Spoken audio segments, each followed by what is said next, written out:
Magandang gabi po sa ating lahat. Ayan, muli po, welcome po sa ating daily devotion, prayer and fasting for the nation. Tayo po ngayon ay nasa ika-32 season na po. At ang tema po ng ating season ngayon ay ang aking karanasan po sa pagdedisipulo at pag-share po ng salita ng Lord. Bago po tayo mag-umpisa, tayo po muna ay manalangin. Samahan niyo po ako manalangin. Hallelujah, Father God. Lord, salamat po, Panginoon, sa pagkakataong muli, Panginoon, na ma-share ang mga salita mo, Panginoon, at mapag-aralan, Panginoon. Lord, bigyan mo po ako ng wisdom, Panginoon, na ma-explain ko po ng maayos po ang inyong mga salita, Panginoon. Naway maging kalakasan po ng bawat isa ang kanilang matutunghayan po ngayong gabi, Panginoon. Salamat po, Panginoon, sa gawain ito, Panginoon, na makapag-share po kami ng mga karanasan namin, Panginoon, regarding po sa pagdidisipulo, Panginoon. Maging kalakasan po ng bawat isa ang inyong mga salita, Panginoon. Sa iyo lamang po namin tinataas ang pinakamataas na papuri at pasalamat sa pangalan ng iyong anak na si Jesus. Amen. Ayan. Muli, welcome po sa ating daily devotion. Bali po ang ating Bible verse po ay matatagpuan po sa Mateo 19:14. Ang sabi po dito sa English ay, where Jesus says, "Let the little children come to me and do not forbid them, for the kingdom of heaven belongs to such as these." Sa salin naman po ng Tagalog ang sabi ay, hayaan niyong lumapit sa akin ng mga bata. Huwag niyo silang pagbabawalan sapagkat ang mga katulad nila ang mapapabilang sa kaharian ng langit. Amen. Hallelujah. Ayan. Ayan. Story time po muna. Ayan, bago po tayo dumiretso po sa topic. Story time po, year 2022 po is actually po my lost year. Ayan. Ito yung mga panaong kina-question ko po yung worth ko. Ayan, magulo po yung isip ko po talaga. Yung pakiramdam mong naliligaw ka. Ayun po. Same year po, 2022, na nag-start po ako dito sa CLF na umattend po ng mga service. At ayun po yung pinaka-the best na ginawa ko ng taon na yun. Yung mag-start po at bumalik po sa piling ng Lord. Ito yung year po na kino-question ko po talaga yung worth ko. Dumadating po talaga tayo sa mga times na ganyan. Totoo nga po talaga yung quote na comparison is the thief of joy. Tama po yun. Kasi pag tumitingin ka po talaga sa mga progress po o yung mga achievements ng ibang tao, parang nananako nito yung kasiyahan mo. Baga hindi ka nagiging kontento kung anong meron ka sa buhay mo.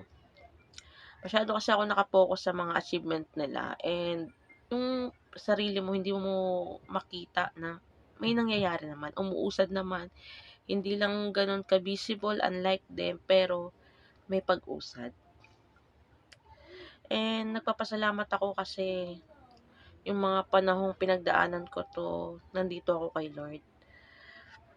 Na bumalik ako kay Lord, and si Lord po talaga yung naging sandigan ko that time. And I always pray po sa Kanya, Lord, what is your will for me? Ano po yung plano niyo sa akin? Gusto ko po kasi magtrabaho that time, year 2022.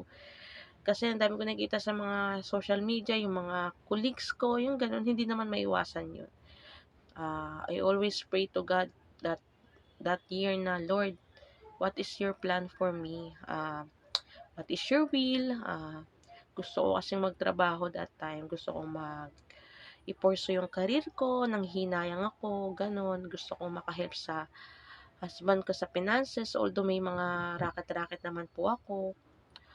Ayun. Pero hindi pa binibigay ni Lord yun until now. Yung prayers ko na yan, baka hindi pa ito yung time, hindi pa ito yung perfect timing, yung plano niya para sa akin. And naghihintay pa rin ako na dumating yun. And while patiently waiting, ayan, naglilingkod ako kay Lord. Ayan. Habang naghihintay po sa tamang panahon na ibibigay niya. Kasi naman, di ba, si Lord yun may plano ng lahat ng to. Kahit anong gawin mong plano para sa sarili mo, may sarili siyang plano, a better plan for us. Hmm. Pero nung pinagpe-pray ko po na mag-work ako, sabi ko, "Lord, kung bibigyan niyo man po ako ng work, gusto ko makaka-attend pa rin po ako ng Sunday service." Siyempre, 'di ba? Ayun po talaga, pero wala pa rin po talaga until now.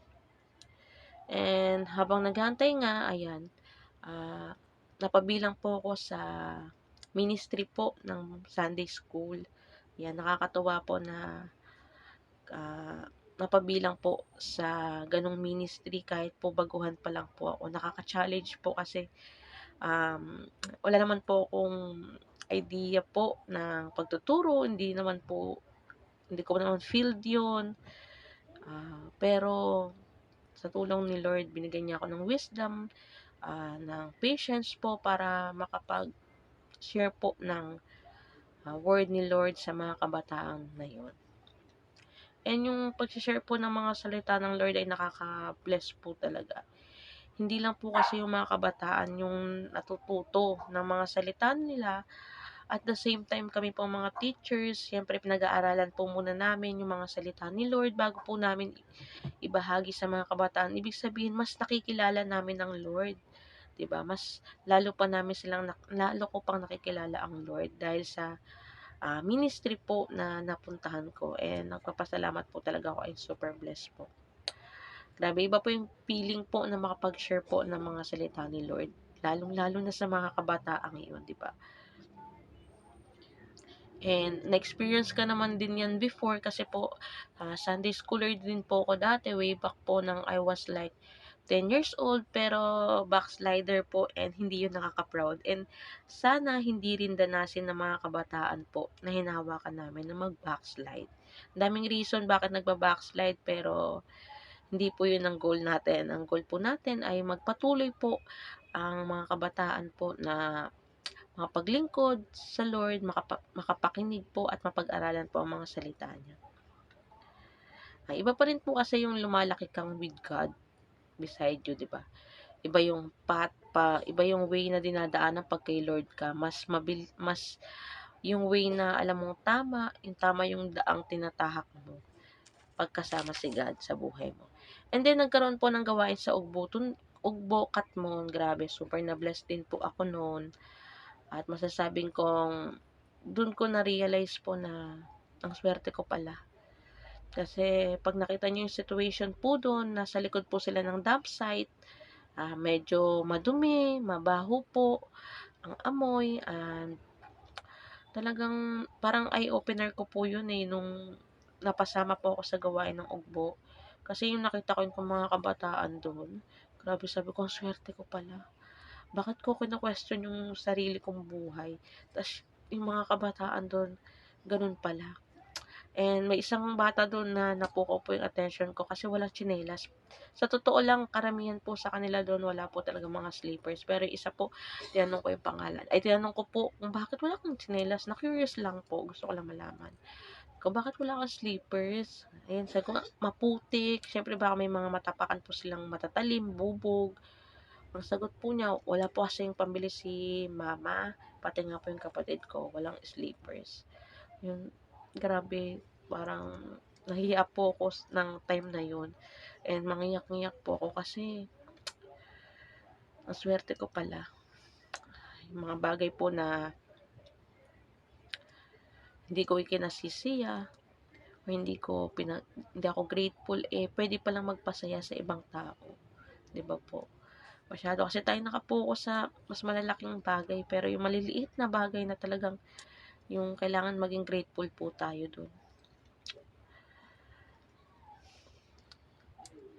Ayun, yung mga bagay kasi na meron tayo na hindi natin ikinakasiya, yun yung mga bagay pala na magpapasaya ng lubos sa mga ibang tao, kahit maliit na bagay pa yan. Yung gawain na yun talaga naging eye-opener ko na mas maging grateful pa sa mga bagay-bagay. Maliit man o malaki, kailangan maging magpasalamat tayo sa Lord. Siyempre kay Lord naman galing ang lahat ng ito. Siyempre ang pinaka-grateful ko din po talaga is yung kilala ko si Lord sa buhay ko. Ayun po talaga. And kasama ko siya sa buhay ko. Kaya yung gawain po na 'to is a way para ikalat po yung, salita ng Lord.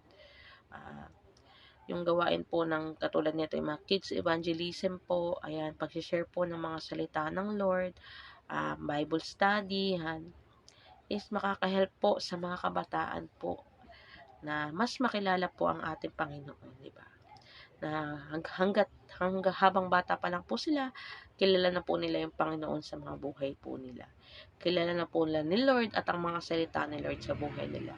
And napaka-bless ko po na nabilang po ako sa gawain ito na maihayag po ang salita ng ating Panginoon. Diba, sabi nga po sa Mateo 19:14, hayaan po natin ang mga bata ay lumapit sa Kanya at huwag silang pagbawalan sapagkat ang mga katulad nila ang mapapabilang sa langit. Diba? Dahil po, future naman po ang mga youth ay ang mga katulad po nating mga women's ay hindi natin sure, 'di ba? Mauubos din po ang bali ang mga kabataan po ang papalit po sa ating lugar. Kaya po hangga't bata pa lang po sila ay ah, naway makilala na po nila ng lubusan ng Panginoon. Yan. Kaya napaka bless po na talaga na maging part po ako ng kids ministry kasi hindi lang po yung mga bata talaga yung natututo. Actually, kapag nagtatakil po kami kasi mismo pong mga teachers, mas nakikilala namin ang Panginoon, mas napag-aaralan po namin ang Panginoon.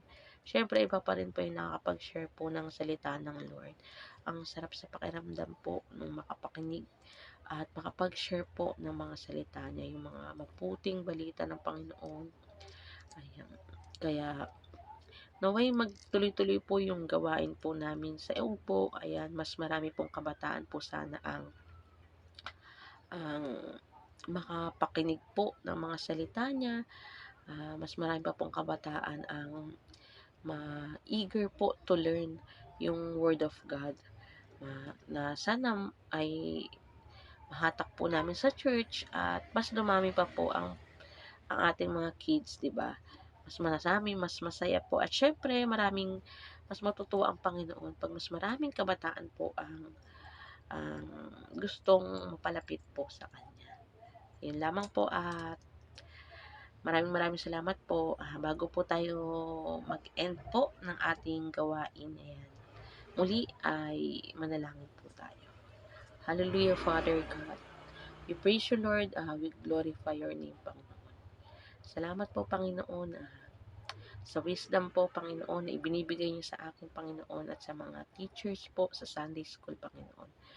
Binibigyan niyo po kami ng wisdom po para ma-share po yung mga salita niyo, Panginoon. Salamat sa patience, Panginoon, na kahit nakakapagod po, Panginoon, na kahit mahirap, Panginoon, ay kinakaya po namin dahil alam po namin para sa inyo itong ginagawa namin, Panginoon. Maraming salamat po, Panginoon, at naway, Panginoon, ang gawaing ito, ang daily devotions ay magpatuloy. Mas marami pa po sanang marating po ang inyong mga salita, Panginoon. Ang gawain din po sa Bukat Moon at sa Kids Ministry magpatuloy po, Panginoon, para naman po sa mga kabataan para habang bata pa po sila ay ma-nurture na po ang kanilang knowledge about you, Lord. Ayan. Lord, we declare po, Panginoon, kagalingan po sa lahat ng may mga kasakit, Panginoon. We declare, Lord, Panginoon, na financial, na makaahon po sila sa mga pagkakautang nila, Panginoon. Financial freedom, Panginoon. Sa lahat po ng mga nag-aaral at may mga papalapit na exam, Panginoon, I declare na makapasa po sila at masagutan po nila ng maayos sa mga exam nila, Panginoon. I declare, Panginoon, yung mga taong may nararamdaman, Panginoon, naguguluhan ng isip, Panginoon, may mga mental health issues, Panginoon, I declare, Panginoon, bigyan niyo sila ng kapayapaan sa isip, Panginoon, kapayapaan sa isip at puso, Panginoon. I declare, Lord, Panginoon, kasiyahan sa puso ng bawat isa, Panginoon, sa piling mo, Lord, Panginoon.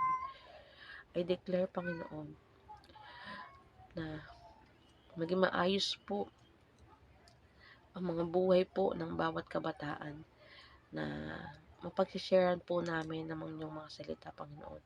Naway maging kalakasan po nila ito, Panginoon, sa mga buhay po nila, Panginoon. At yun lamang po.